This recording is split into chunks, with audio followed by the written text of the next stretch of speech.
It's a weekend of Big Ten basketball that fans all across the conference have had circled on their calendar all year long. Full weekend preview of Big Ten hoops for the final weekend of January starts right now on the Locked On Big Ten podcast.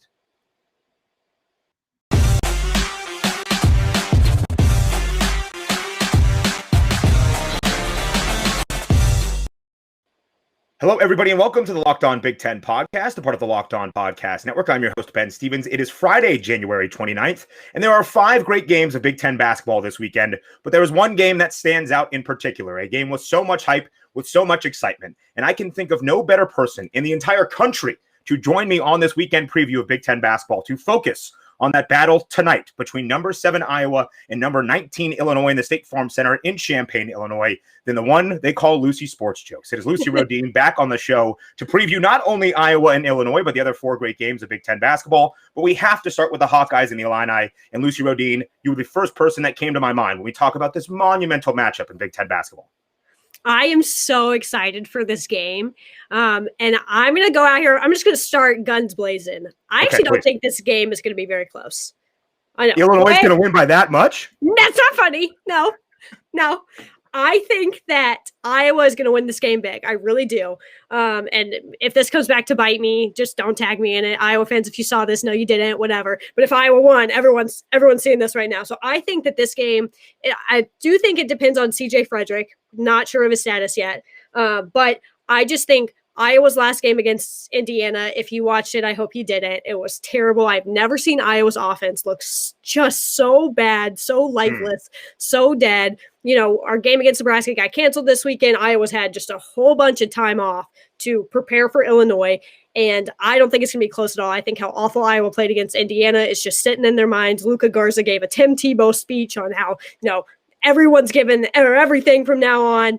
And I just think with the bad blood that Iowa and Illinois have, Iowa's going to be extra feisty. Last year, I didn't get to go to the game at Illinois, but I covered the game at Iowa, and I got to see a fight up close. And there was so much tension between these teams. They hate each other so much. And I just think that right now, just simply circumstantial wise, Iowa is in the best spot to win this game, but I could not be more excited for the Luka Garza, Kofi Cockburn matchup. I am just so pumped for that. And I think Garza's going to win because I always think Garza's going to win. But, I'm just so excited. I mean, Luka Garza is the best player in all of college basketball, so he does have a slight edge over Kofi Cockburn, although Kofi is very good in his own right. I've said all week long on this podcast that it's only Big Ten basketball that you can have 2 big men that you know by their first name, Luka and Kofi, and you know what that matchup entails. Now, I should have presented this from the very beginning, but you've been on this podcast so many times that I feel like I don't need to introduce you anymore, but you are a graduate of the University of Iowa, so we acknowledge that bias. She is also a sports media personality for Wave TV, dealing with Gen Z people. So if you can deal with Gen Z high school kids, talking about Big Ten basketball for the week is pretty easy, yeah? Yeah, absolutely. I mean, I got to be in, basically front lines for that Iowa-Illinois, almost fight, argument. I don't know. Skirmish is a word that I would use. Scuffle? Yeah, there we go. Last year, and it's way less scary than my DMs with the Gen Z kids. Way less scary. They're so mean and they're terrifying, but I'm ready to face them. Last year, it was the regular season finale between Iowa and Illinois that decided the double bye for the Big Ten basketball tournament. At the time, we did not know this would be the final game of the year for both the Hawkeyes and the Illini. And as Lucy knows, Illinois got the better of Iowa on that day, winning by 2, 78-76. Kofi blocked a last-second shot attempt by Luka, so the Illini held on 78-76. There was a scuffle. We know DeMonte Williams from Illinois, Connor McCaffrey from Iowa. They were going at it. It's heated. It's bad blood. Lucy Rohden, as a graduate of Iowa, do you consider this a rivalry against Illinois in basketball? I definitely didn't before I got to school there. And obviously before I got to school there, if you followed Iowa basketball before the Fran McCaffrey years, terrible, just garbage. The past few years, it's definitely seemed like a rivalry. There's not so much the discourse between the fans that we're used to seeing with Iowa, because Iowans love to get in fights on the internet. They love to do it. And they have a specific set of fan bases. They do that with Nebraska, Iowa State, and Michigan State, thanks to me. But Illinois has never really been one of those really heated arguments. It's always felt like Illinois kind of hated us more. And it's just because Illinois is so, I'm just used to Illinois not being relevant. Kind of like Iowa was in basketball. And so this definitely is a fierce rivalry now, just because not between the fan bases, but just because of the team. And like specifically like Connor McCaffrey is going out for blood when he's facing Illinois. Every year it feels like he's just doing something. So yes, definitely. That's my long-winded way of yes.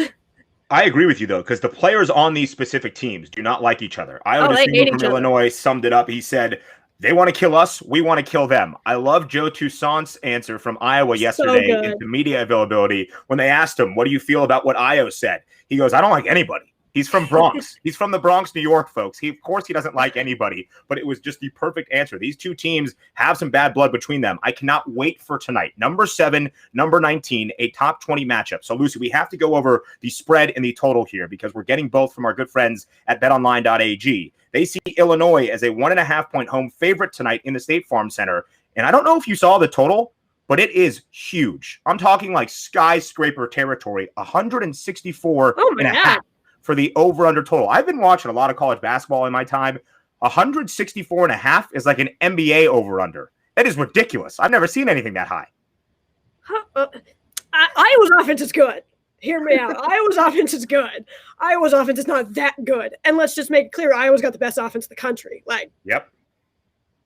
Yeah, we know your pick is Iowa. You would expect them to not only cover that spread, but to win the game outright. They are on the road. But what would you think of that over-under total of 164 and a half? I still can't believe I'm saying those words. That is, my rule in life is always to bet the over when it comes to Iowa, always to do it. But I can't do it with 160. That is, that's a little too much for me. I think you have to take it because you want to root for points and just for this to be the greatest game and you're going to be feeling good on a Friday night. So I think you have to take the over. But as we look at this game, and as I see it, the game really is dependent on that final score. I think if it's in the 80s, Iowa wins the game. If it's below that, Iowa will not win, and Illinois, that will favor them and their defensive style that Brad Underwood has been trying to preach for Illinois as they try to get off a little bit of this slide. They're still near the top of the Big Ten standings, but they haven't played their best brand of basketball as of late. Iowa has scored 85-plus points in all but 2 of their 12 wins so far this season. One of the losses they had against Indiana, their most recent game, they only put up 69 points. They didn't score for an 11-minute stretch in that second half. It was very uncharacteristic for those Iowa Hawkeyes. But if it gets up into the 80s, if it's like an 84-82 game or an 87-81 game, I think that goes the way of Iowa. And both of these teams haven't played now in over a week. Illinois hasn't played in 10 days since last Tuesday. Iowa hasn't played in 8 days since that upset loss to Indiana this past Thursday night. Another reason outside of the scoring that I think this is going to be such an exciting game is because of that man, Mr. Luka Garza, the son of the University of Idaho legend Frank Garza, and his speech after the Indiana game. The Hawkeyes came into that IU game on a 5-game winning streak. They were feeling good. Things were happy in Iowa City outside of the parking tickets on Jordan Bohannon's car. People were feeling very, very good, and Luka made it seem like Iowa might have taken it for granted a little bit. But then he uttered, as Lucy just mentioned, an I promise speech that we haven't heard since the mid-2000s in Tim Tebow at Florida. Luka said, I promise you, we will not take anything else for granted this year, and we will play as hard as we can each and every night. And that's all I needed to see. I also like Iowa to win on Friday night, not only because I think it's into the 80s, but if Luka Garza or anybody really is going to give you an I promise speech, then I'm going to believe in that. I think Iowa wins. My final count is 86-82. I'm throwing out a score prediction for this game. Iowa wins 86-82. They cover as they come in as the underdog, and would that be the over? Let me do the quick math. I'm bad at it. Yeah, that would be 168. Yes, that would be right. 86 plus 82, 168. Math is very difficult. It goes Gen Z kids, Big Ten basketball, math, I think, for me. Why I like Iowa big in this game is because Illinois has a tendency to get off to really slow starts, and just how horrible Iowa's offense was against Indiana, that will not repeat itself. That's not going to happen. I think Iowa starts off just shooting lights out in Champaign, and I think they build up a big enough, lead early in that game that it sustains them the entire way through.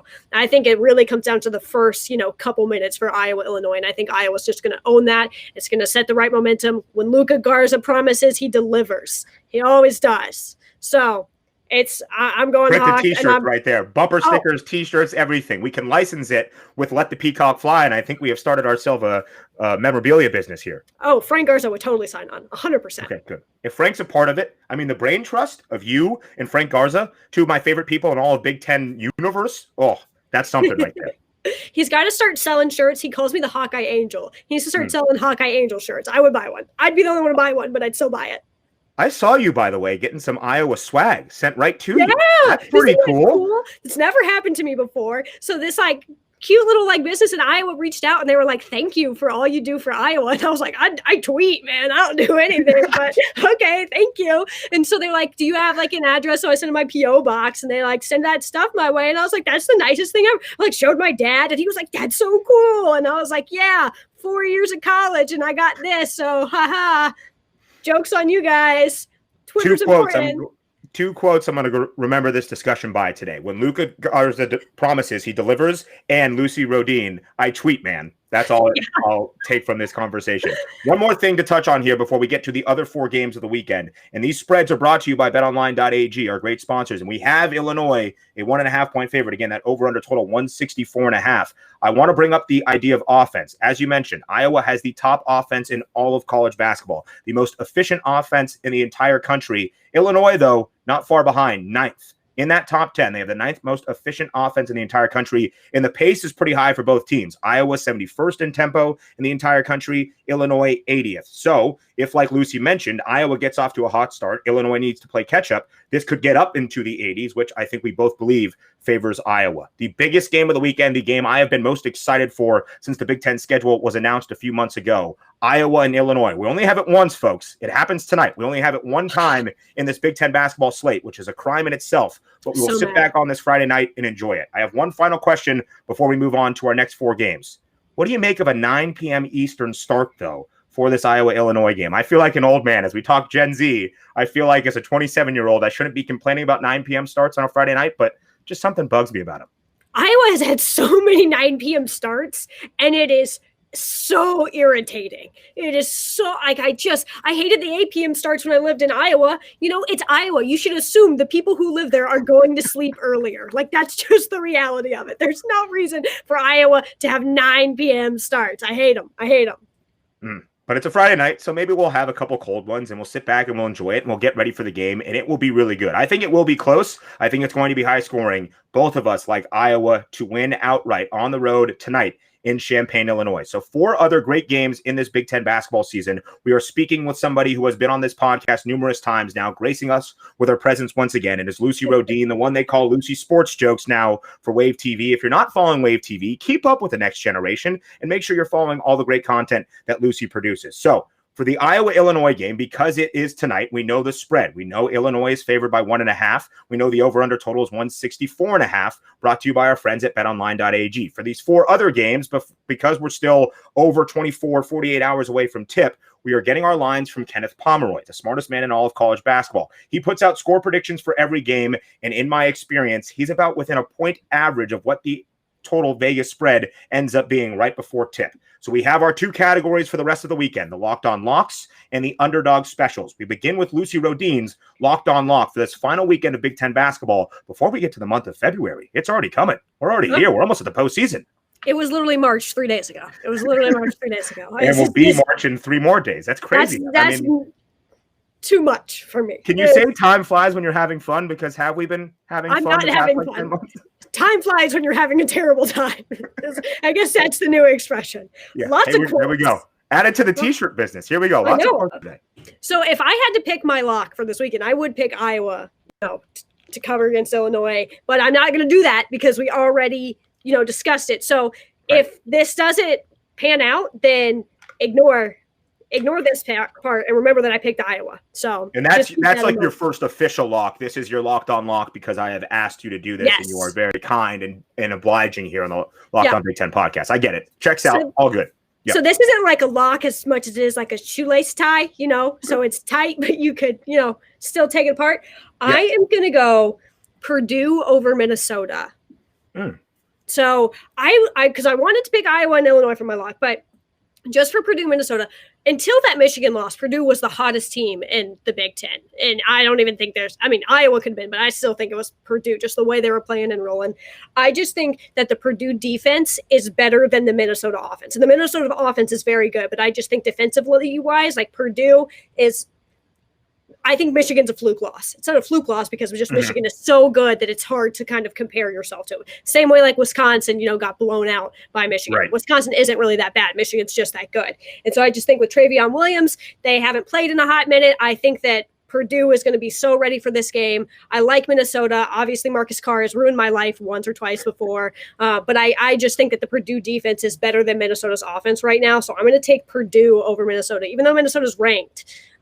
Purdue is not, but I think Purdue should be. That's my locked on lock. That's a shoelace tie. Shoelace tie lock of the week. We will count it as that. Your real locked on lock, the one that you would put with you to your grave, is Iowa over Illinois tonight. And we know the official spread for that one. Illinois favored by 1.5. I think Purdue, as Ken Palm sees it, is about a 3-point favorite, right? If I'm not mistaken, something in that line. And I think that's smart because I also agree with you. I think the Purdue loss to Michigan this past Friday is more of an aberration for Purdue. And I think it just goes to show how truly good Michigan is in this college basketball season. Unreal. And Minnesota is awful away from the barn. They have not won on the road so far this season. So can they do that in Mackey Arena? And I know there's not fans and it's not the hallowed ground it once was when it is packed inside Mackey, but I still trust Purdue in this game. I like that pick for your shoelace tie lock of the week. Sure. Yeah, we'll go with that. Whatever. All the creativity we can have on this podcast, we will have. My locked on lock is Rutgers versus Northwestern on Sunday. As Ken Palm sees it right now. I like this pick.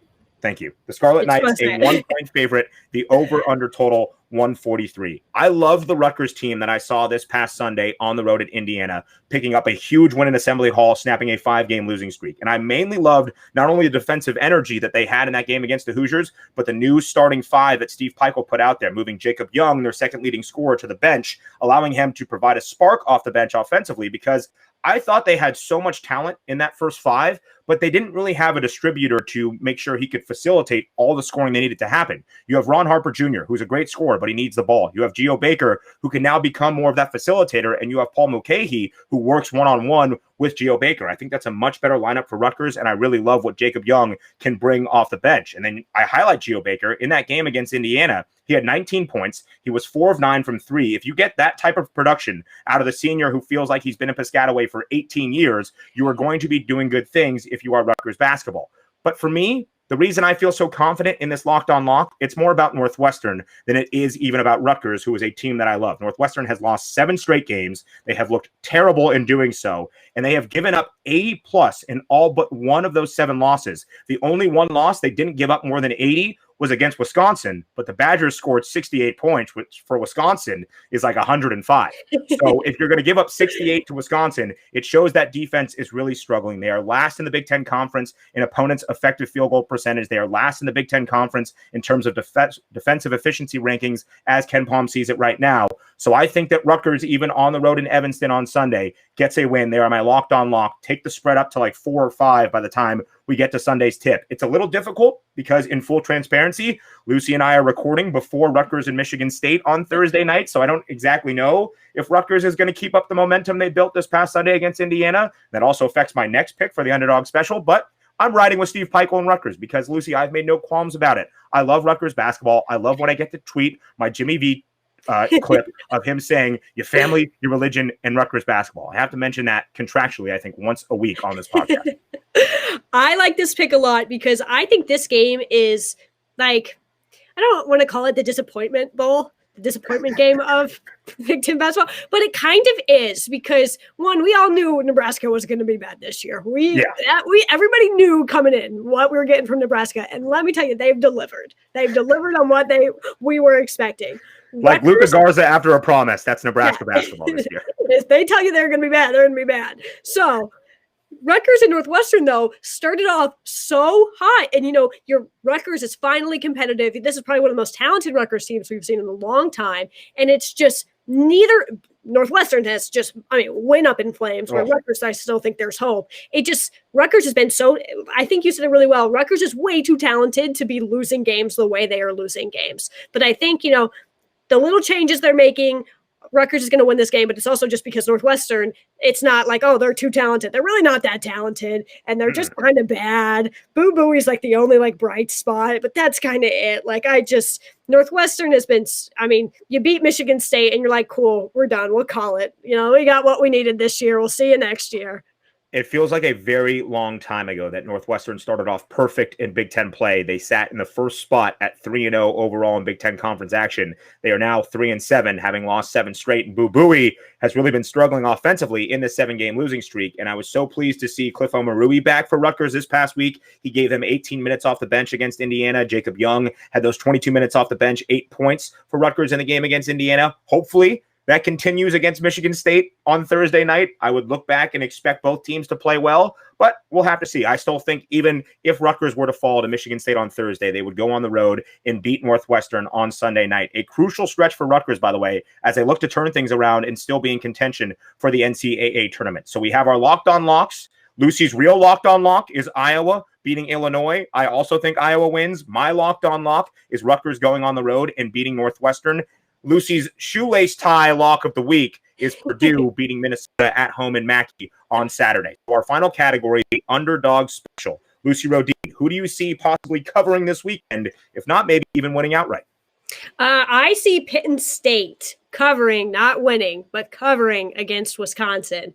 Penn State played, I don't want to say they played well against Ohio State because both teams played kind of very sloppy basketball, but Penn State proved that they can win a game if things just really, really go in their favor. They were missing Sam Sessions that game, so he was out against Ohio State, but he is hopeful.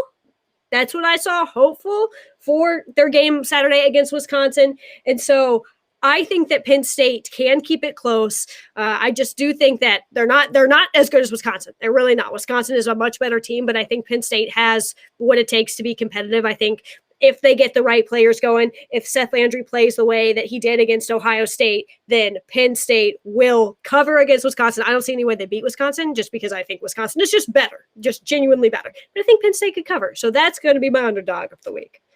I like that. Ken Palm sees Wisconsin as a 3-point favorite for that game. It's probably going to be close to 5 or 6 in the favor of the Badgers, I think, by the time we get to tips. I like that. Penn State had come into that Ohio State game winning 2 straight. They almost came back in that second half and gave the Buckeyes, who I think has been one of the most impressive teams in all of the Big Ten this season, really a run for their money. They looked so good in the second half. Seth Lundy, like you mentioned, with a career high. I love what John Harris doing down low. He was going to play football at Army if he didn't play basketball for the Nittany Lions. There was a few plays where he was just throwing around his weight, and I was like, can you imagine that guy as like a D end or a tight end? Like, holy crap. So I really like what Penn State's doing in their return from their COVID issues. They're looking good. They have a very talented roster. Isaiah Brockington, Jamari Wheeler. They have a lot of leadership. They haven't been able to close out some really tight games, and they've played one of the toughest schedules in all of the country. They have another very tough test against a top 15 Wisconsin team. But Wisconsin also didn't look all that great against Maryland in the second half on Wednesday night. It was a little bit sluggish there, and we saw the Badgers, who are so good defensively,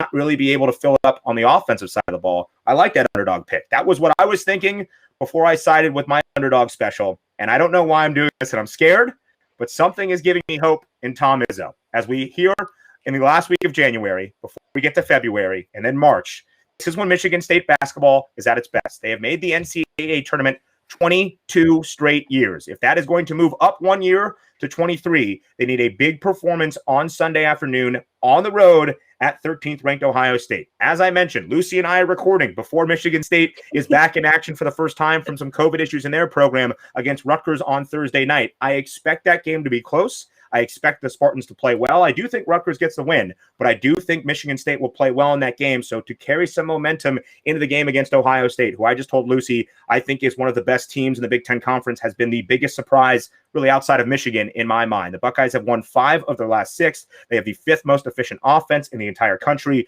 They look like they could be a 3-4 seed in the NCAA tournament. But I do believe that this is a crucial stretch for Michigan State. They play 6 games in these next 2 weeks, coming back from COVID issues. They have Rutgers on Thursday night. That is in the past. We're now in the future. They have Ohio State on Sunday. They have Iowa on the following Tuesday, Nebraska the next day after it, then Penn State and Iowa again. 6 games in a 14-day span.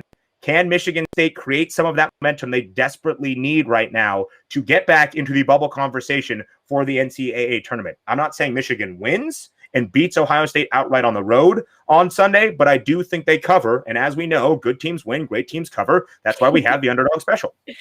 See, this pick scares me a little bit. I'm not sold on Michigan State this year, and I'm always sold on Tom Izzo because just the work he does in this time of the year is really absurd. And honestly, I don't buy it. There's something else going on. But with Michigan State, I feel like this is the first time in a long time where they just don't have a true star. And that's something that Michigan State has always had, and it's always kind of propelled them to the top of the conference. And I think usually when you look back at March, it's that guy that steps up, and I don't know who that guy would be for Michigan State at this point. I watch Michigan State basketball and nothing is like, yes, like that's awesome. What an NBA prospect or anything like that. Like, and normally you always have that with Michigan State. And so that stresses me out. And I think that Ohio State's game against Penn State was so close because Ohio State turned the ball over so many freaking times. 17 times. 17. That's a ridiculous number. And I think Ohio State will clear. God, we don't talk about Iowa State on this podcast. No, thank you.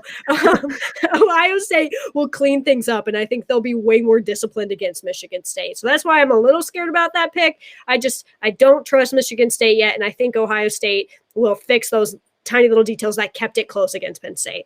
Ken Palm sees Michigan State as a 6-point road underdog. I think that will probably be closer to like 8 or 9, or at least I'm hoping for the sake of this underdog special. The over-under total of that game at 148. You and Tom Izzo, by the way, are on the same page there when it comes to the leadership of this current Michigan State roster because they have a lot of talent. You look at guys like Aaron Henry, the scoring ability of Rocket Watts, Joey Hauser, the transfer who was supposed to be this dynamic player. I just don't think there's a guy that reels them all in together to highlight their best assets. And that's something that Tom Izzo has said. This is the team with the lack of leadership or the least leadership he's had really in the past decade in East Lansing. Can they figure that out now? Have they come together from this COVID stretch and maybe are back? I don't know. I think they play a good enough game, though, to at least cover against Ohio State on Sunday. So our underdog specials, our locked on locks, our shoelace tie lock of the week, all of it here for your full weekend preview for the final weekend of Big Ten basketball in the month of January. February is next week. Then it is March. Oh, my God, here we are. And it all gets started this entire weekend tonight.